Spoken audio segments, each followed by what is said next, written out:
Les auditeurs de Capital FM devront désormais s'habituer à cette musique. C'est le générique qui annonce le début de l'émission Libre Expression tous les dimanches 11h30, 14h sur Info Télévision et repris par cette radio Capital FM, la radio de la capitale 102.8. On salue donc particulièrement ce matin les auditeurs de cette fréquence. On salue les téléspectateurs d'Info TV. Bienvenue à ce grand rendez-vous comme tous les dimanches, au cœur des grandes questions d'actualité avec nos invités naturellement présents. Et on espère avoir, comme d'habitude, ces arguments toujours aussi pertinents. Le cœur de nos échanges cette mi-journée portera sur la sortie de Monseigneur Samuel Kleda, l'archevêque de Douala, au sujet de la présidentielle 2025 au Cameroun, sur la candidature du président Paul Biya, mais également sur la crise dans le nord-ouest et le sud-ouest.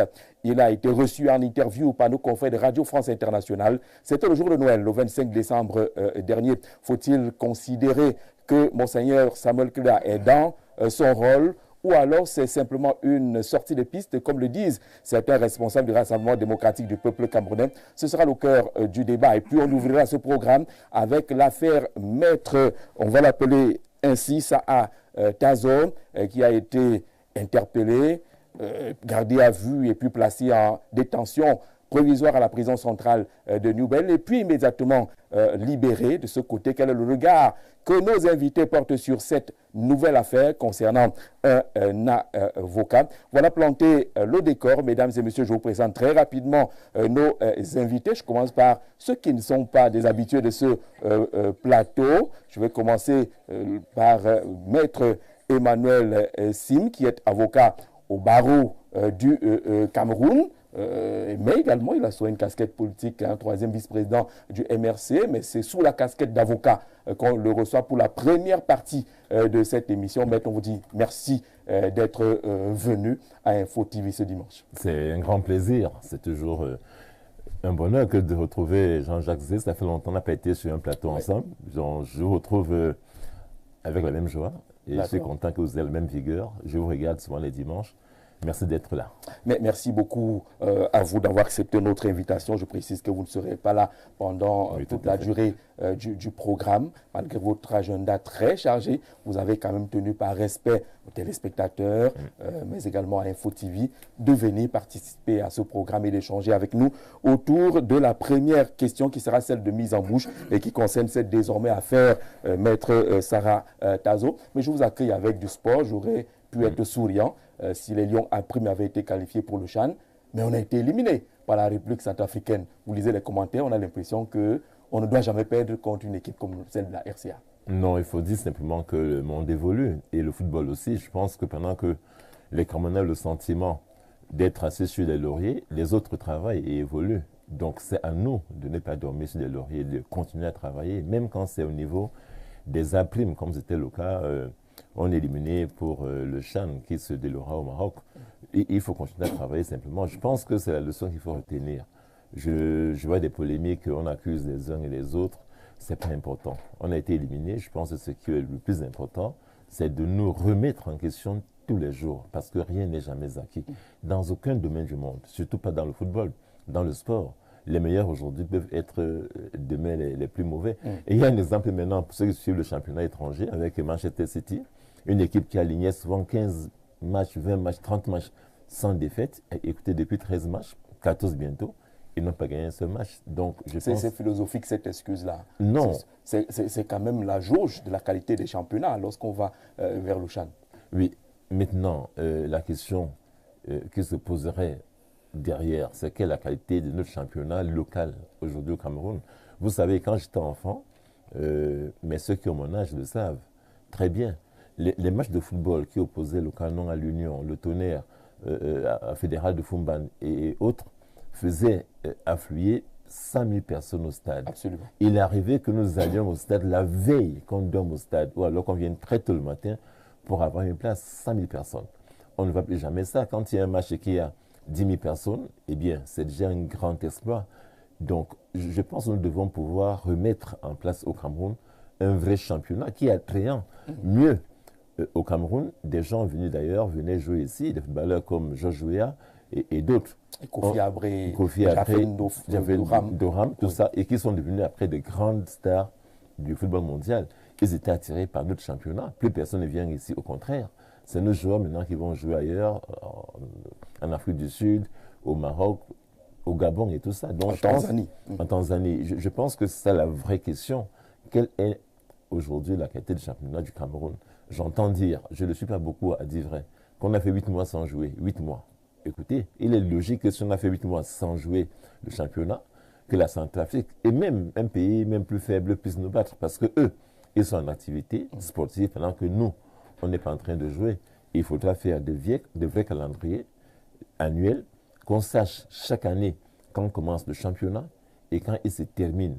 Je rappelle encore pour les anciens qu'à l'époque, on nous vendait des programmes du championnat. C'était des petits... On les vendait à la criée pratiquement. À la criée pratiquement. Oui. C'était 100 francs à l'époque. Le championnat avait un début, avait une fin. Il y avait les dates des matchs de Coupe du Cameroun, 16e de finale, 8e de finale. On savait quand ça se jouait. Même la finale était prévue. On savait quand elle se jouait. Maintenant, c'est un peu la petite semaine, on ne sait pas quand la finale de la Coupe va avoir lieu, c'est quand le président est disponible. On doit pouvoir régler ces questions-là avec le protocole de la présidence longtemps à l'avance. Mais je pense que si on connaît travailler dans cette espèce de au jour le jour, évidemment, les résultats sont déjà ce qu'on va voir. Les résultats seront ce qu'on voit déjà aujourd'hui et ça peut devenir pire encore. Mais je dis simplement, mais là, je suis déçu que nous devons admettre que les autres, eux, ils travaillent, qu'ils progressent et que nous devons nous continuer à travailler pour ne pas être dépassés par la Centrafrique. Alors, pour ceux qui hésitent souvent à inviter Maître Emmanuel Sim sur les plateaux de sport, vous avez découvert justement qu'il a une maîtrise du football. Vous pouvez l'inviter sur les plateaux dédiés au sport, au football. Je crois qu'il aura son Mais les gens le savent, quand j'étais jeune, à Douala, mon ami Yves Kamto, que je salue, et moi, en attendant qu'on trouve un travail après l'université, on avait créé un journal sportif qu'on appelait à l'époque le Confident sportif du week-end, qui était un hebdomadaire. Donc, on couvrait les matchs. On a rencontré tous les footballeurs camerounais de l'époque, des Mila aux autres. Donc, oui, j'y ai fait un peu. Donc, j'ai écrit dans ce journal-là pendant près de 2 ans. On le vendait le dimanche, le jour du match. Écoutez, maintenant, je suis avocat, mais la fibre est restée. La fibre est restée. On s'en va tester un peu la connaissance en matière de football de l'honorable Soumba Bengono, qui est déjà installé. Je suis sûr qu'il ne va pas nous surprendre en termes de maîtrise du football. Bonjour et bienvenue, honorable. Bonjour, je salue les copanélistes, je salue vos nombreux téléspectateurs à travers le monde. Je vous remercie de l'invitation qui m'a été adressée. J'espère que je serai à la hauteur des attentes de vos téléspectateurs. Commençons par le sujet qui n'était pas fondamentalement prévu, oui. Parce que nous, on n'attendait pas cette élimination-là. On savait qu'après la victoire au match aller 1-0 en Côte d'Ivoire, à Bafoussam, on allait faire la fête à l'équipe centrafricaine. Oui. Malheureusement, c'est le Cameroun qui est éliminé. C'est le Cameroun qui est éliminé, bien plus le Cameroun est éliminé au Cameroun. C'est encore plus gênant. Structurellement, je crois que les problèmes ressurgissent et nous voyons que nous avons quelques faiblesses qu'il faut rapidement combler pour espérer gagner encore. Vous les avez identifiées, ces faiblesses-là? La première faiblesse est organisationnelle, hein, il faut le dire. On voit très bien que nos enfants, ils ont quand même 8 mois sans match dans les jambes. Pour aller au CHAN, il faut avoir un championnat dynamique, actif, effectif. Là, on a accusé ces déficits de compétition. J'espère que les responsables vont en prendre rapidement conscience de manière à ce que les prochaines étapes ne soient plus porteuses. Au-delà de cela, on peut se réjouir quand même d'autres victoires dans d'autres sports qu'il faut très rapidement développer, soutenir, amplifier pour que on n'ait pas que le football et l'équipe nationale fanion pour défendre les couleurs du Cameroun. Je suis sûr que ce qui s'est passé à Bafoussam cette semaine interpelle tout le monde, en particulier ceux qui ont la responsabilité sociale de conduire l'activité du football au Cameroun, son développement à toutes les échelles, à tous les niveaux. Et les Camerounais en attendent vraiment plus. Et nous souhaiterions que l'année 2025 soit pour cela celle de la véritable impulsion de ces réformes structurelles et organisationnelles fondamentales que tout le peuple sportif camerounais est en droit de recevoir des responsables au plus haut niveau de l'activité sportive et du football. Merci, honorable. On va vous soumettre à l'entame de ce programme un exercice difficile. Vous serez juste spectateur de la mise en bouche qui va concerner l'affaire de l'avocat Saha Tazo. Vous êtes membre du Conseil supérieur de la magistrature. Vous avez l'obligation de réserve. On ne va pas vous amener à rompre cette obligation sur ce plateau. Donc vous souffrirez d'entendre, d'écouter, mais de ne rien dire pendant qu'on abordera cette question tout à l'heure. Alors les autres, ils sont très connus dans le sport. Est-ce qu'il n'y a rien dans la Bible qui concerne le sport? Il n'y a rien. Vous pouvez ressortir un peu de la Bible. Voilà. Bonjour et bienvenue, Elie Lobé. Merci. Bonjour à tous vos téléspectateurs. Alors, on ouvre cette émission avec cette élimination de l'équipe A', celle qui représente le championnat local des championnats locaux, le CHAN. On a été écarté par la RCA, même si on voit dans la communication officielle à FECAFOOT que c'est une victoire, dit-on là-bas, volée, parce qu'il y avait des buts litigés de ce côté-là. Mais on retient que le Cameroun est éliminé. Je pense que ce n'est pas grave. C'est pas grave. Pas grave, non. Ce qui est important, c'est qu'il faut que Eto'o continue à combattre le ministre, que le ministre continue à combattre Eto'o, qu'il s'occupe de ça au lieu de s'occuper du championnat, hein, et que c'est un bon résultat pour un grand joueur président d'une fédération. Voilà, c'est un bon résultat. C'est le Vous avez décidé de faire dans l'ironie ce matin? C'est le joueur, vous avez dit que c'était la CHAN, c'est-à-dire c'est la compétition des championnats. Et les championnats, c'est l'affaire des fédérations. Oui. Et la fédération est entre les mains, je suppose, entre les pieds du plus grand footballeur de tous les temps, qui combat le ministre du matin au soir, qui déroge à toutes les règles de bienséance, qui a organisé toute une église autour de sa personne et un culte de la personnalité, qui voudrait qu'il ne fasse pas le travail pour lequel il est venu là. Il est venu pour le championnat. Maintenant, il discute tout de l'équipe nationale. Et les résultats sont là. Et tu as dit que la Bible ne dit rien. La Bible parle de tout. Ah bon? Elle parle de ce que vous récoltez. C'est toujours ce que vous semez. La moisson. Vous ne pouvez pas récolter et s'aimer le désordre et croire que vous allez récolter des victoires. Parce que les victoires sont des constructions. Elles découlent d'une organisation. J'ai entendu les prédécesseurs parler des entraînements, de 8 mois sans match. Quand vous êtes un grand joueur et vous organisez les choses pour que 8 mois durant, que personne ne joue. Parce que vous vous occupez de l'entraîneur des Lions indomptables. Parce que vous vous occupez de l'argent. Parce que vous vous occupez de... C'est comme ça qu'on a fait au Libéria. On a cru qu'un célèbre bon joueur est un bon chef de gouvernement. On l'a mis au gouvernement et on l'a enlevé après. J'espère qu'on va aussi enlever et tout. Bon, parce que j'ai déjà dit, il est encore, moi je l'ai dit. Il est encore là, il peut améliorer. Moi j'espère que les mandats vont finir. Non? Les mandats vont finir. Je ne parle pas qu'on l'enlève maintenant. Je dis que le mandat va finir. Les conditions dans lesquelles il est entré, ce sera les conditions dans lesquelles il va sortir. C'était une élection. Parce que, j'ai déjà dit, c'est une chose d'être un bon joueur. Mais la fédération, ce n'est pas un terrain de football. C'est une institution. C'est une administration. Elle est chargée d'organiser. Il faut que les gens apprennent à rester à leur place. Les bons joueurs sont sur les terrains. Et quand ils ont fini de bien jouer, qu'ils s'occupent de leurs affaires. Les administrateurs de l'institution, c'est une autre chose. Mais rien n'exclut les joueurs à la tête des institutions. Ce que je sais, c'est que Pelé n'a pas cherché à être président de la fédération brésilienne. C'était son choix. Ni Maradona. C'est leur choix. Ni Maradona. Mais Platini était président de l'UEFA. Oui, et ça a donné quoi? C'est leur choix. C'est les mêmes dérives. C'est les mêmes dérives. Platini aussi est l'expression d'une dérive. Les Copa et les autres n'ont pas été les présidents de leur fédération. Parce que la fédération, c'est l'organisation. D'accord. Et l'organisation, son administration, ne relève pas des gens qui savent jouer au football, mais des gens qui savent organiser. On va aller vers les connaisseurs parce qu'ils ont l'habitude de s'exprimer sur les questions de sport régulièrement. Dans le langage de l'époque de Canon de Yaoundé, on les appelait les Nkombivoué, qui sont là. Justin Noah, bonjour et bienvenue. Bonjour à vous. C'est un plaisir de vous avoir. Bonjour à vos nombreux téléspectateurs d'ici et d'ailleurs.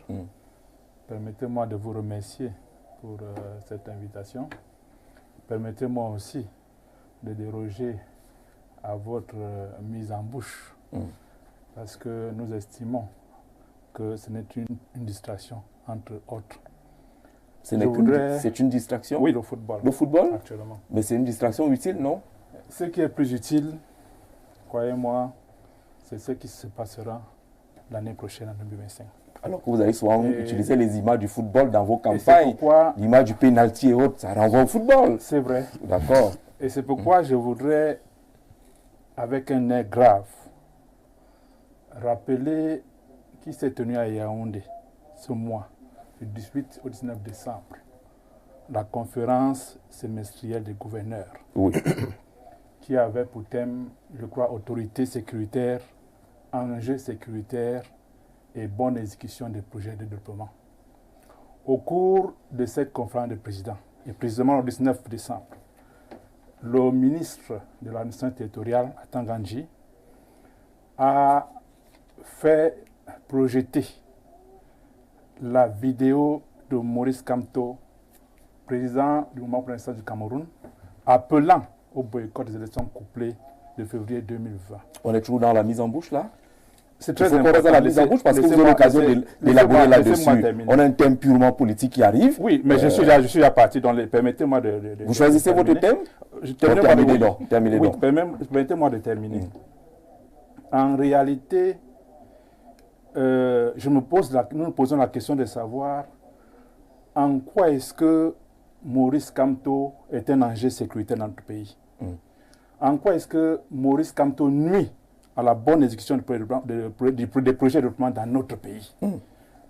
En réalité, il faut le dire aux Camerounais, le MINAT voulait tout simplement passer une instruction au gouverneur pour leur dire, vous devez prendre des mesures fermes pour restreindre les activités politiques du MSC et de Maurice Kamto.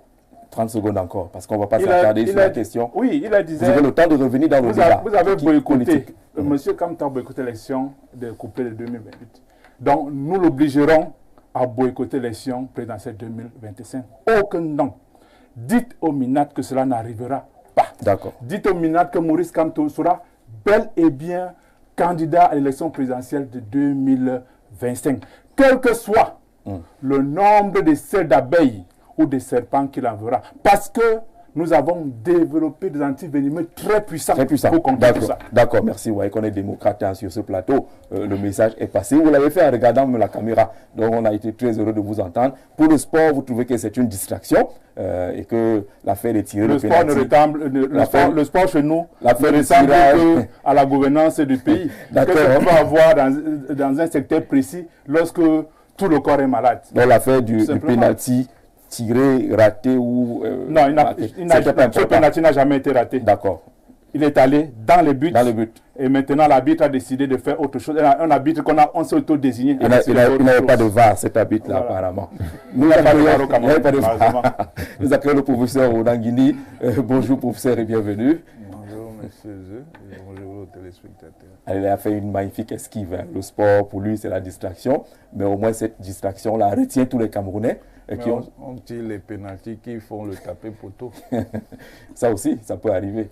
Mais là, ce n'est pas arrivé. C'est un bon but. C'est un but. Tout le monde a vu. Mais qui n'a pas été validé par l'arbitre. On est d'accord. Parce que l'arbitre était corrompu. D'accord. Parlons de l'élimination des A'.